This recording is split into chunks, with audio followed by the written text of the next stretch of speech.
This is a heavier piece for me. This is heavier than absolute bone marrow. This is In My Feelings of Deep Cuts 20, Purgatory. Started this 11/28/25 at 5:20 a.m. Finished at 12/4/25, 3:37 a.m. This is a hellscape I'm all too familiar with. A place from which I dwell or rules from so easily depending on which direction the wind blows at different points in my life. Today it's southeast, so I dwell. I wish my parents would just get a divorce and move on with their lives instead of acting like roommates. Wish I could stop being so easily turned on by the mere thought of my dead bestie. It's been 12 years now, and just when I think I've moved on, my dick clearly hasn't. Is this my doomed life when it comes to a possible but unlikely relationship? That my future lover won't be able to sex me right because my dick is hung up on someone I literally can't have? I feel so guilty for feeling that way. My demisexual woes go unfulfilled year after year. I've had the worst front seat to watching my parents' marriage devolve from happy to roommate, and it's sad. Loving this house? They don't even share the same bed anymore. The bitch puts on a happy mask for for everyone to see, always willing to help others while neglecting her own family. Won't get help because she's a narcissistic, sociopathic, gaslighting cunt with the catchphrase of "I'm perfect and nobody can be perfect like me." If you need a visual reference, I can help out. Out of the TV moms known, she's Roseanne. I never think about the future because that's too much overload on me, and this isn't an identity crisis. It's solitude realignment. I took out a loan towards my first apartment, yet I'm too scared to move out. Given my last venture with a friend was a lesson to be learned. The lesson? Right opportunity, wrong time. And the fucking kicker? He treated me like shit and gets rewarded with a kid of his own, while I had to heal myself from his trauma. Fucked up. I can be loquacious in my line delivery, I know this. But it's the only way I know how to process my emotions and deeply rooted trauma. Because everything you see and hear of me is to protect little me. I couldn't save myself when I was a kid because no friends. All I had were my toys, and in my overactive, dissociative imagination, I knew they were alive.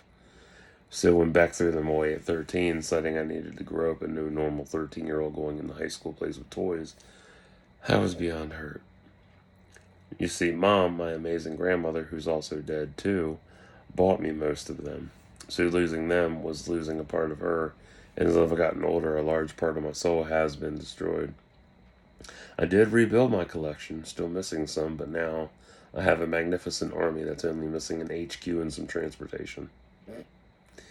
I still mourn those I lost when they crossed my mind during an eBay window shopping spree. And why I cry when listening to What I Was Made For by Billie Eilish, because I believe everything has a soul or some form of life attached to it. They're like Shmi from Hook. What about me? Do I have a soul, or am I just some OCD goblin with no purpose? Or golem with no real purpose in life? How the fuck should I know? I've died twice, once after I was born and twice when Crystal OD'd. So does that make me some half-life Frankenstein or poor man's Lucifer ruling over a realm I can leave at any time but would rather stay out of comfort? Because I sure got the limp and cerebral palsy going for me. To psychoanalyze myself so deeply that I don't know if I was really right or wrong in some cases. Have you ever seen a happy home turn into a toxic shithole? That's what I got. To be so whip smart and quick like Speedy Gonzalez, yet slower than wintertime when it comes to a simple word spelling or memory recall, or reading these poems. Y'all don't get how fucked up my head is, nor how hard I try to maintain peace. I don't know what grateful or blessed even mean, because fight or flight is simpler to navigate and comprehend. I wish I could sleep better, but that's impossible since I'm a night owl. Always losing track of time. When I think it's early, it's really late.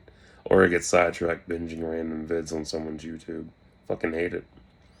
Chaotic good in the streets, dead inside horny piece of shit in the streets. And what I would give to not reflexively want to punch someone when daydreaming about being affectionately touched. CPTSD and hypervigilance are my worst friends. I grow so fucking tired of my cerebral palsy and dealing with my windswept toes. Always walking crooked and having to crack my toes because they curl so hard when I walk. And clipping toenails is the worst. Time was I used to brag about dodging being in a wheelchair, whereas now my current condition is pointing towards it. Gotta love the karmic irony. I used to laugh at special needs kids. Turns out I was the punchline, just didn't know it. Now I think about how they're waited on 24/7, how some families see them as a burden, forever forsaking their own dreams of a life to help them. It's real devotion in that moment. Me, though, I envy special needs because they don't have to endure the cruelty of this world and live in their own happy dissociation carefree. I'd give anything for that bliss just one more time.